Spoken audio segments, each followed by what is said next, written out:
Hi යාළුවනේ කොහොමද? ඉතින් ඔයගොල්ලන්ට මම අදත් අරගෙන ඇවිල්ලා තිනවා ලංකාවේ අංක 1ේම ප්‍රසංග වේදිකාවේ එලිමහන් ප්‍රසංග වේදිකාව සුපිරියක් කරපු ලංකාවේ ලෙජන්ඩ් ගිටාර් එකක් ලෙජන්ඩ් කෙනෙක්ගේ ලෙජන්ඩ් ගිටාර් එකක් මම ඔයගොල්ලන්ට අද අරන් ඇවිල්ලා තිනවා. ඒ කියන්නේ මේක ලෙජන්ඩ් ගිටාර් කියන්නේ මෙහෙමයි. එකම ගිටාර් එකක් අවුරුදු 20ක් 25ක් විතර එක දිගට ප්ලේ කරලා ලංකාවේ නමක් හදලා ඒ ගිටාර් එකකට මිනිස්සු ආසාවෙන් ආදරය කරලා ඒ ගිටාර් එක හින්දා සෙනග ගිටාර් ගහන්න පටන් අරගෙන වාදකයෝ ඉතින් ලංකාවේ හැමතැනම එලිමහන් ප්‍රසංග වේදිකාවේ ප්ලේ කරන බෑන්ඩ් අදටත් මේ ඒකේ සද්ද ගන්න try කරන සංගීත කණ්ඩායම් ඉන්නවා. ඉතින් අන්න ඒ වගේ ලංකාවේ පිස්සුවක් කරපු සුපිරි ගිටාර් එකක් අද ආවිල්ලා තිනවා මයි ගාවට.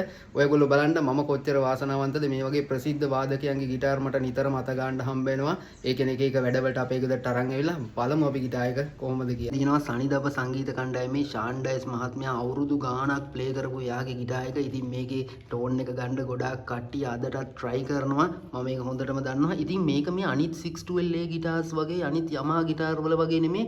මේකේ හොඳට පදන් වෙච්ච ටෝන් එකක් තියෙනවා. ඒකට හේතුව තමයි මේක ගොඩාක් කාලයක් ප්ලේ කරලා මේකේ ඒ තියෙන පරිණතභාවය තමයි මම නම් හිතන්නේ ඒක. ඉතින් මේකේ මම ගෙදර අරන් ආපුවමත් මම මේක හොඳට ප්ලේ කරලා බැලුවා. මේකේ ඩිස්ටෝෂන් වලට එම හොඳටම සපෝට් කරනවා. මාරම ක්වොලිටියක් තියෙනවා මේ ගිටාර් එකේ. ඉතින් සවුන්ඩ් එක ගැන නම් ආයෙ ඉතින් කියන්න දෙයක් නැහැ. හොඳම ක්වොලිටි තියෙනවා. ඉතින් මගේ අදහස තමයි මේ ගිටාර් එක මෙතනින් එහාට මම මගේ කරගෙන මට තියාගන්න තමයි අදහස මේ ගිටාර් එක.